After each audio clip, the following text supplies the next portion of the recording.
आईस्क्रीमचा base कसा बनवायचा, यापासून आईस्क्रीम कसं बनवायचं, कोणत्या फ्लेवरचं आईस्क्रीम आपण या बेसपासून बनवू शकतो, घरातील चमचा वापरून यामध्ये वापरलेल्या पावडरी आपण कशा पद्धतीने मोजून घेऊ शकतो, याचबरोबर क्रीम कोणती वापरायची आहे, या सगळ्या प्रश्नांची उत्तरं या व्हिडिओमध्ये मी तुम्हाला सांगणार आहे। नमस्कार, मी सुवर्णा's रेसिपी मराठीमध्ये तुम्हा सर्वांचं खूप मनापासून स्वागत आहे।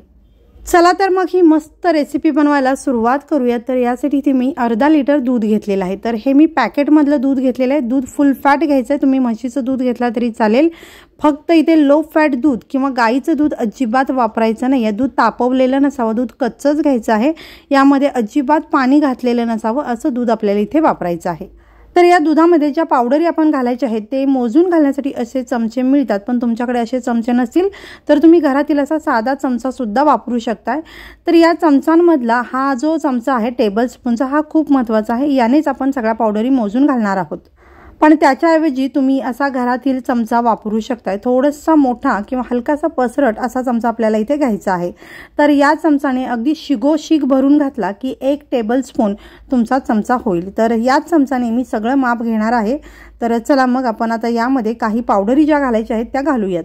तर इथे सगळ्यात आधी मी साखर घालते। तर या चमचाने 8 चमचे अगदी शिगोशिग भरून आपल्याला साखर यामध्ये घालायची आहे, म्हणजेच 8 टेबलस्पून साखर आपल्याला इथे वापरायची आहे। अर्धा लिटर दुधासाठी हे साखरेचं अगदी अचूक प्रमाण आहे। तर आता आपल्याला याच्यामध्ये GMS पावडर घालायची आहे। GMS अशी फ्लेक्समध्ये मिळते किंवा पावडर सुद्धा मिळते, दोन्हीपैकी कोणतंही तुम्ही इथे वापरू शकता। तर हे GMS आपल्याला 1.5 चमचे वापरायचं आहे, अगदी शिगोशिग भरून। टेबलस्पूनने म्हणाल तर 1.5 टेबलस्पून आपल्याला हे GMS वापरायचं आहे। आणि आता आपल्याला याच्यामध्ये कॉर्नफ्लॉवर घालायचं आहे। तर कॉर्नफ्लॉवर सुद्धा आपल्याला शिगोशिग भरून 1.5 चमचे वापरायचं आहे। तर आता आपल्याला याच्यामध्ये CMC पावडर घालायची आहे। तर ही CMC पावडर अगदी कमी लागते आणि आता आपण जो चमचा घेतलेला आहे त्या चमचाचा अगदी टोकाचा भाग भरेल इतकंच CMC पावडर आपल्याला यामध्ये घालायचं आहे, किंवा या चमचाने पाव चमचाच्या निम्मी CMC पावडर आपल्याला इथे वापरायची आहे। आणि इथे जर तुम्ही मेजरिंग चमचाचा वापर करणार असाल तर 1/8 टीस्पून चमचा इथे आपल्याला CMC पावडर वापरायची आहे। तर आता ही CMC पावडर सुद्धा या दुधामध्ये मी घालते। तर ही GMS पावडर आणि CMC पावडर कुठे मिळेल, तर जिथे बेकरीचं साहित्य मिळतं, केकचं साहित्य मिळतं किंवा आईस्क्रीमचं साहित्य मिळतं अशा ठिकाणी तुम्हाला या पावडरी मिळतील। तर या सगळ्या पावडरी किंवा घातलेले सगळे जिन्नस थंड दुधामध्येच आपल्याला व्यवस्थित मिक्स करून घ्यायचं आहे आणि मगच हे भांडं आपल्याला गॅसवरती ठेवायचं आहे। असं केल्यामुळे या सगळ्या पावडरी दुधामध्ये व्यवस्थित मिक्स होतात आणि शिजवताना याच्या गुठळ्या अजिबात होत नाहीत। तर इथे हे सगळं मी व्यवस्थित मिक्स करून घेतलेलं आहे आणि आता हे भांडं मी गॅसवरती ठेवलेलं आहे। तर हे दूध आपल्याला साधारण 4 ते 5 मिनिटे शिजवून घ्यायचं आहे। सुरुवातीला गॅस मी मोठा ठेवलेला आहे। तर हे दूध हलकंसं दाटसर किंवा घट्टसर व्हायला लागलं की गॅस आपल्याला कमी करायचा आहे। तर 4 ते 5 मिनिट हे मिश्रण आपल्याला सतत ढवळत राहायचं आहे, नाहीतर हे मिश्रण खाली लागू शकतं किंवा याच्यामध्ये गुठळ्या होऊ शकतात। तर साधारण 1 मिनिटभरापासून हे मिश्रण मी ढवळून घेत आहे आणि हे दूध बघू शकता छान दाटसर व्हायला सुरुवात झालेली आहे। तर आता गॅस आपल्याला कमी करायचा आहे। कमी गॅसवरतीच आपल्याला हे मिश्रण आता शिजवून घ्यायचं आहे। एकदा का हे मिश्रण शिजायला सुरुवात झाली की हे मिश्रण पटकन दाटसर व्हायला सुरुवात होते। तर इथे अजून 1 मिनिटभरानंतर हे मिश्रण अजून दाटसर झालेलं आहे आणि असंच मी याला एकसारखं ढवळून हे शिजवत आहे। तर आता इथे साधारण 3.5 ते 4 मिनिटे झालेली आहेत आणि मिश्रण बघू शकता अजून दाटसर असं झालेलं आहे। तर अजून 1 मिनिटभर हे मिश्रण मी शिजवून घेते। तर आता इथे साधारण 5 मिनिटे झालेली आहेत आणि मिश्रण बघू शकता अगदी परफेक्ट असं हे तयार झालेलं आहे, छान दाटसर झालेलं आहे आणि अगदी क्रीमी असं हे मिश्रण आपलं तयार झालेलं आहे। तर हे मिश्रण आता आपलं तयार झालेलं आहे। गॅस आता मी बंद करते आणि हे मिश्रण आपल्याला पूर्णपणे थंड करून घ्यायचं आहे। तर हे आईस्क्रीमचं मिश्रण थंड करायला ठेवल्यानंतर यावरती आपल्याला मलाई किंवा साय अजिबात जमू द्यायची नाही आहे। तर ती साय किंवा मलाई या मिश्रणामध्येच मिक्स होत राहिली पाहिजे। यासाठी आपल्याला काय करायचं आहे, हे मिश्रण थंड करायला ठेवल्यानंतर अधूनमधून हे मिश्रण छान ढवळून घ्यायचं आहे, जोपर्यंत हे मिश्रण रूम टेम्परेचरवरती येत नाही तोपर्यंत, म्हणजे सगळी मलाई किंवा साय या मिश्रणामध्ये छान मिक्स होत राहील। तर हे मिश्रण मी छान मिक्स करून थंड करून घेतलेले आहे। यावरती अजिबात मलाई आलेली नाही आहे, यामध्ये अजिबात गुठळ्या झालेल्या नाही आहेत, परफेक्ट अशी कन्सिस्टन्सी या मिश्रणाला आलेली आहे। तर असं मिश्रण आपलं तयार झालं पाहिजे। तर हे मिश्रण आता आपण सेट करायला एका एअरटाईट डब्यामध्ये ठेवणार आहोत। तर इथे हे सगळं मिश्रण या डब्यामध्ये मी काढून घेते आणि आता याला झाकण लावून आपल्याला हे फ्रीझरमध्ये ठेवायचं आहे। फ्रीजमध्ये नाही तर फ्रीझरमध्ये आपल्याला हा डबा ठेवायचा आहे। तर साधारण 7 ते 8 तास हा डबा आपल्याला फ्रीझरमध्ये ठेवायचा आहे, किंवा तुम्ही जर हे मिश्रण सकाळी बनवलं असेल तर संध्याकाळपर्यंत तुम्ही हा डबा फ्रीझरमध्ये ठेवू शकता, किंवा रात्री हे मिश्रण तुम्ही बनवलात तर रात्रभर तुम्ही हा डबा फ्रीझरमध्ये ठेवू शकता। तर हा आईस्क्रीमचा बेस सेट करण्यासाठी मी साधारण 8 तास हा डबा फ्रीझरमध्ये ठेवला होता आणि मस्त असं हे आईस्क्रीमचं बेस आपलं तयार झालेलं आहे। तर हा डबा मी साधारण एक 5 ते 7 मिनिटापूर्वी फ्रीझरमधून काढून बाहेर ठेवला होता, जेणेकरून हे मिश्रण आपलं हलकंसं सॉफ्ट होईल आणि त्यामुळे आपल्याला हे आईस्क्रीम फेटायला सोपं जाईल। तर आता हा आईस्क्रीमचा बेस आपला तयार झालेला आहे। तर अगदी सोप्या पद्धतीने आणि अगदी परफेक्ट असा हा आईस्क्रीमचा बेस आपण बनवलेला आहे। तर हा आईस्क्रीमचा बेस वापरून आपल्याला हव्या त्या फ्लेवरचं आईस्क्रीम आपण इथे बनवू शकतो। कुठलाही फ्लेवर तुम्ही यामध्ये ॲड केला तर त्या फ्लेवरचं आईस्क्रीम हे तयार होईल। तर कोणत्याही फ्लेवरचं आईस्क्रीम बनवण्यासाठी आपल्याला यामध्ये काय वापरायचं आहे तर हे सुद्धा आपण पुढे बघणार आहोत। तर आता या बेसपासून आईस्क्रीम कसं बनवायचं हे आपण बघूयात। तर यासाठी इथे मी एक मोठ्या आकाराचं पातेलं घेतलेलं आहे आणि यामध्ये हा आईस्क्रीमचा बेस आहे तो मी सगळा काढून घेत आहे। तर हे आईस्क्रीम मी बीटरने फेटून घेणार आहे, यामुळे मोठ्या पातेल्यामध्ये हे मी मिश्रण काढलेलं आहे। पण तुमच्याकडे जर बीटर नसेल तर हे तुम्ही मिक्सरला सुद्धा फिरवून घेऊ शकता। मिक्सरचा जो मोठा जार असतो त्याच्यामध्ये हे सगळं मिश्रण काढून तुम्ही मिक्सरला सुद्धा हे मिश्रण छान फेटून घेऊ शकता। बीटरने फेटलेल्या आईस्क्रीममध्ये किंवा मिक्सरमध्ये फेटलेल्या आईस्क्रीममध्ये काय फरक असतो तर फरक अजिबात काहीही नसतो। आईस्क्रीम अगदी सॉफ्टच होतं दोन्ही प्रकारे बनवला तरी। तर फरक इतकाच होतो की जर तुम्ही बीटरने हे आईस्क्रीम फेटून घेतलात तर आईस्क्रीमची क्वांटिटी थोडीशी वाढते, त्या मानाने मिक्सरमध्ये फेटलेल्या आईस्क्रीमची क्वांटिटी थोडीशी कमी राहते। आणि वेळेचं म्हणाल तर बीटरने हे आईस्क्रीम साधारण 7 ते 8 मिनिटांमध्ये फेटून होतं आणि मिक्सरमध्ये साधारण 10 ते 12 मिनिटे लागू शकतात। तर हे आईस्क्रीम सुरुवातीला मी कमी स्पीडवरती 2 मिनिटे फेटून घेते आणि त्यानंतर स्पीड वाढवून आपल्याला हे आईस्क्रीम छान फेटून घ्यायचं आहे।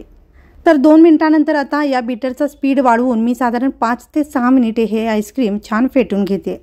तर हे आईस्क्रीम फेटत असतानाच याच्यामध्ये आपल्याला क्रीम आणि फ्लेवर घालायचा आहे। तर हे आईस्क्रीम मी अजून एक 2 मिनिटे फेटून घेते आणि यानंतर आपण यामध्ये क्रीम आणि फ्लेवर ॲड करणार आहोत। आईस्क्रीम फेटायला सुरुवात केल्यापासून आता साधारण एक 5 मिनिटे झालेली आहेत आणि बऱ्यापैकी हे आईस्क्रीम छान असं फेटलं गेलेलं आहे।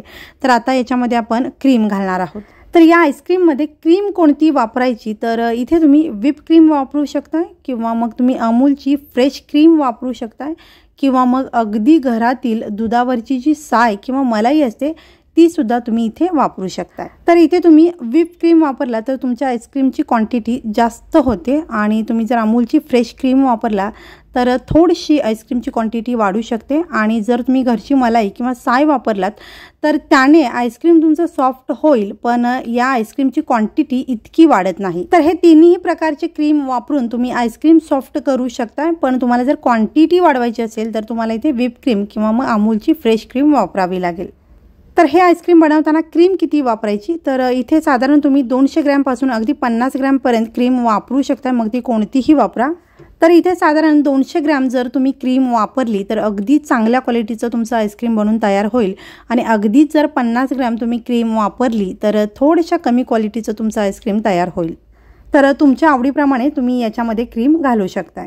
तर इथे अजून एक गोष्ट मला सांगायची आहे, जर तुम्ही घरची मलाई किंवा साय वापरत असाल तर ती अगदी ताजी घ्यायची आहे। 1-2 दिवसापूर्वीची क्रीम किंवा मलाई आपल्याला अजिबात इथे वापरायची नाही आहे। तर अगदी फ्रेश अशी दुधावरची साय आपल्याला इथे वापरायची आहे। तर आता याच्यामध्ये मी व्हिप क्रीम वापरते, साधारण 200 ग्रॅम इथे मी व्हिप क्रीम घेतलेलं आहे आणि हे सगळं व्हिप क्रीम या मिश्रणामध्ये मी घालते। तर आता पुन्हा एकदा आपल्याला हे सगळं मिश्रण छान फेटून घ्यायचं आहे। तर अजून एक 2 ते 3 मिनिटे हे मिश्रण मी छान असं फेटून घेते। जर हे आईस्क्रीम तुम्ही मिक्सरला फिरवत असाल तर मिक्सरमध्ये सुद्धा तुम्ही याच पद्धतीने 4 ते 5 मिनिटे सुरुवातीला फिरवून घ्या, त्यानंतर क्रीम घालून तुम्ही एकूण 10 ते 12 मिनिटे हे मिक्सरला फिरवून घेऊ शकता। तर इथे बघा अजून एक 2 ते 3 मिनिटांनंतर हे आईस्क्रीम अगदी परफेक्ट आपलं तयार झालेलं आहे। मस्त फ्लफी असं हे आईस्क्रीम बनून तयार झालेलं आहे। तर आता आपल्याला याच्यामध्ये फ्लेवर ॲड करायचा आहे। तर फ्लेवरसाठी इथे तुम्ही रंग आणि इसेन्सचा वापर करू शकता। म्हणजे समजा जर तुम्हाला स्ट्रॉबेरी फ्लेवरचा आईस्क्रीम बनवायचा आहे तर स्ट्रॉबेरी इसेन्स आणि लाल रंग इथे वापरून तुम्ही हे आईस्क्रीम स्ट्रॉबेरी फ्लेवरचं बनवू शकता, किंवा तुम्ही इथे इमल्शन वापरू शकता ज्यामध्ये रंग आणि इसेन्स दोन्ही असतं, किंवा तुम्ही इथे क्रशचा किंवा ताज्या फळांचा पल्प सुद्धा वापरू शकता। तर इथे तुम्हाला जर व्हॅनिला फ्लेवरचं आईस्क्रीम बनवायचं असेल तर यामध्ये रंग घालायची गरज नाही, फक्त व्हॅनिला इसेन्स तुम्ही घालू शकता। आणि इथे तुम्हाला जर मँगो फ्लेवरचं इमल्शन घालायचं असेल तर यामध्ये रंग आणि इसेन्स दोन्ही असतात, तर हे फक्त एकच वापरून तुम्ही मँगो फ्लेवरचं आईस्क्रीम बनवू शकता। तर इथे मी स्ट्रॉबेरी फ्लेवरचं हे आईस्क्रीम बनवणार आहे, तर यासाठी इथे मी स्ट्रॉबेरी क्रश वापरणार आहे आणि हे वापरून इथे मी स्ट्रॉबेरी फ्लेवरचं आईस्क्रीम बनवत आहे। तर इथे तुम्हाला जर ताजी स्ट्रॉबेरी वापरायची असेल तर स्ट्रॉबेरी मिक्सरला फिरवून घेऊन त्याची पेस्ट किंवा पल्प आपल्याला यामध्ये घालायचा आहे, छान मिक्स करून घ्यायचं आहे। आणि तुम्हाला रंग हवा असेल तर हलकासा लाल रंग तुम्ही यामध्ये मिक्स करून घेतला तरी चालू शकतं।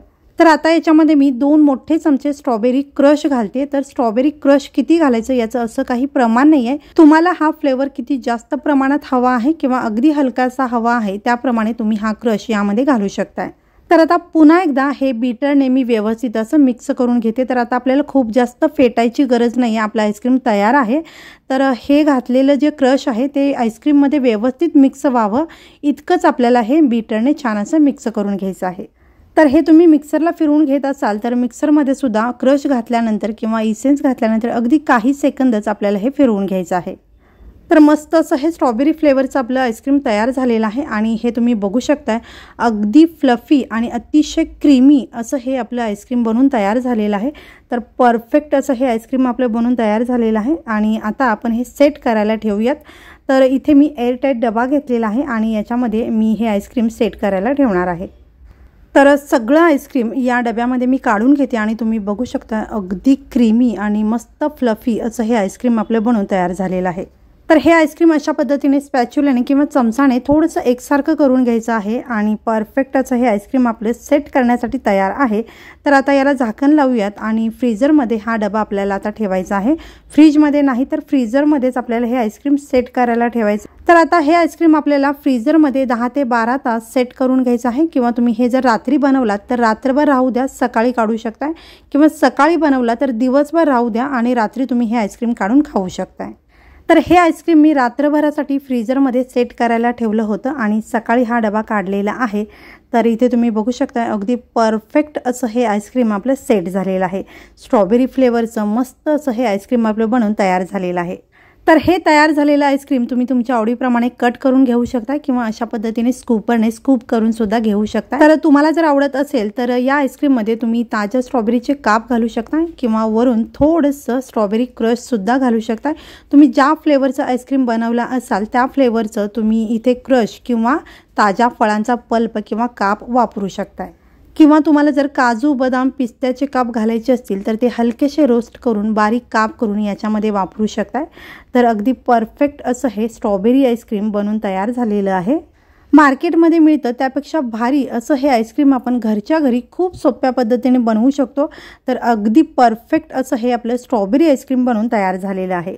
तर या व्हिडिओमध्ये सांगितलेल्या सगळ्या टिप्स फॉलो करून जर तुम्ही हे आईस्क्रीम बनवला तर अगदी परफेक्ट असं तुमचं हे आईस्क्रीम बनवून तयार होईल। तर या पद्धतीने हे आईस्क्रीम बनवून बघा। तुम्हाला जर व्हिडिओ आवडला असेल तर व्हिडिओला लाईक, शेअर आणि चॅनलला सबस्क्राईब जरूर करा। आणि हा व्हिडिओ पाहिल्याबद्दल खूप धन्यवाद।